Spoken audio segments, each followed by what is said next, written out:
नमस्कार. बऱ्याचदा काय होतं, भाजी बनवायला काहीच सुचत नाही. अशा वेळी आपण अगदी झटपट तयार होणारी ती म्हणजे टोमॅटो बटाटा भाजी. पण काय होतं, टोमॅटो बटाटा भाजी ही आपण एकाच चवीची बनवतो. त्याच्यामुळे काय होतं, घरात अगदी आवडीने अशी ही टोमॅटो बटाट्याची भाजी कुणाला खायला फारशी आवडत नाही. तर आज आपण टोमॅटो बटाटाच भाजी बनवणार आहोत. अगदी वेगळ्या पद्धतीने आणि वेगळ्या चवीची. नक्कीच 2 चपात्या जास्त खाल किंवा नक्कीच 2 घास जास्त जेवाल अशी ही टोमॅटो बटाटा भाजी तयार होते. इथे आपण 2 बटाटे घेतलेले आहेत. बटाटे उभे असे चिरून घेतलेले आहेत. त्याच्यानंतर आपण 2 ते 3 पाण्याने स्वच्छ धुवून घेतलेले आहेत. इथे आता आपण बटाटा मॅरिनेट करण्यासाठी पाव चमचा आपण इथे आलं लसूण पेस्टची वापर करणार आहोत. 1 चमचा आपण इथे तिखट लाल मिरची पावडरचा वापर करणार आहोत आणि पाव चमचा आपण इथे हळदीचा वापर करणार आहोत. इथे तुम्हाला जर लाल तिखट मिरची पावडर आवडत नसेल तर तुम्ही घरगुती लाल तिखटाचा सुद्धा वापर करू शकता. इथे आपण आता सर्व मसाले बटाट्याला लावून घेणार आहोत. 5 मिनिटासाठी आपण सर्व मसाले इथे बटाट्याला लावून मॅरिनेट करण्यासाठी ठेवणार आहोत. तोपर्यंत एक मसाला तयार करून घेणार आहोत. कढईमध्ये आपण फोडणीपुरतं तेल गरम करून घेणार आहोत. तेल छान गरम झाल्यानंतर पातळ उभे चिरून घेतलेले 2 कांदे, कांदा छान लालसर होईपर्यंत आपण इथे परतून घेणार आहोत. सुरुवातीलाच कांदा छान लालसर होईपर्यंत परतून घेतला म्हणजे भाजीला चव छान येते. म्हणजे भाजीमध्ये आपण जी ग्रेव्ही बनवतो त्याला चव छान येते. तर इथे पाहू शकता कांदा छान परतून झालेला आहे. कांदा छान लालसर परतून झाल्यानंतर इथे आपण 1 टोमॅटोचा वापर करणार आहोत. इथे आपण टोमॅटो पातळ उभा चिरून घेतलेला आहे म्हणजे पटकन शिजला जातो. इथे आपण आता कांदा आणि टोमॅटो एकजीव होईपर्यंत आपल्याला परतून घ्यायचं आहे. तर इथे आता साधारण टोमॅटो परतून झालेला आहे म्हणजे मऊसर झालेला आहे. इथे आपण आता आलं आणि लसूणचा वापर करणार आहोत. 1 छोटा आल्याचा तुकडा घेतलेला आहे आणि 5 ते 6 छोट्या मोठ्या अशा लसूण पाकळ्या घेतलेल्या आहेत. 1 मिनिटभर आपल्याला कांदा आणि टोमॅटोमध्ये आलं आणि लसूण परतून घ्यायचं आहे. म्हणजे त्याचा जो कच्चेपणा असतो तो नाहीसा होतो.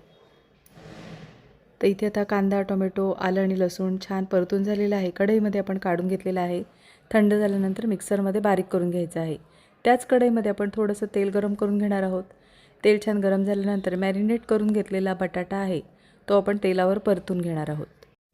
त्या चवीची भाजी खाऊन कंटाळा असेल तर नक्कीच एकदा अशा पद्धतीने ही भाजी बनवून बघा. अगदीच भाजी काहीच सुचत नसेल बनवायला किंवा कोण पाहुणे आले तर अचानक अशा पद्धतीने तुम्ही ही भाजी बनवू शकता. तर इथे आता बटाटा छान आपण 2 ते 3 मिनिटांसाठी तेलावर परतून झालेला आहे. थोडंसं तेल कढईमध्ये आहे त्याच्यामध्ये आपल्याला मसाला तयार करून घ्यायचा आहे. इथे आता गॅस बंद करायचा आहे. कांदा, टोमॅटो, आलं आणि लसूण आपण परतून घेतलेलं आहे. ते थंड झालेलं आहे. आता मिक्सरच्या भांड्यामध्ये आपण बारीक करून घेणार आहोत. इथे पाण्याचा बिलकुल वापर करायचा नाही आहे. फक्त आपल्याला कांदा, टोमॅटो मिक्सरला बारीक करून घ्यायचं आहे. इथे आता कांदा, टोमॅटो, आलं आणि लसूण छान बारीक करून झालेलं आहे. ज्या कढईमध्ये आपण बटाटा तळून घेतला त्याच कढईमध्ये आपण तेल शिल्लक राहिलेलं त्याच तेलामध्ये आपल्याला बारीक करून घेतलेलं कांदा आणि टोमॅटोची ग्रेव्ही आहे ती आपण आता परतून घेणार आहोत. अगदी तेल सुटेपर्यंत आपल्याला कांदा, टोमॅटो छान परतून घ्यायचं आहे. 2 ते 3 मिनिटांसाठी आपल्याला कांदा, टोमॅटोची जे आपण वाटण तयार करून घेतलेलं आहे ते पण परतून घेणार आहोत म्हणजे भाजीला चव छान येते. ची फ्लेम स्लो ठेवूनच आपल्याला हा मसाला छान तयार करून घ्यायचा आहे. तर इथे आता पाहू शकता कांदा, टोमॅटो छान आपण तेलामध्ये परतून झालेला आहे. इथे आपण आता पावडर मसाल्यांचा वापर करणार आहोत. पावडर मसाल्यांमध्ये इथे मी 2 चिमूटभर हिंगाचा वापर करणार आहे. हिंग आवडत असल्यास वापरू शकता, नसेल आवडत नाही वापर केला तरीसुद्धा चालेल. अर्धा चमचा आपण इथे गरम मसाल्याचा वापर केलेला आहे आणि 1 चमचा आपण इथे लाल तिखट मिरची पावडरचा वापर केलेला आहे.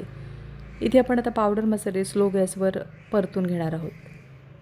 हा मसाला तयार करताना बिलकुल पाण्याचा वापर करू नका आणि अर्धा चमचा आपण इथे धणा जिरा पावडरचा वापर केलेला आहे.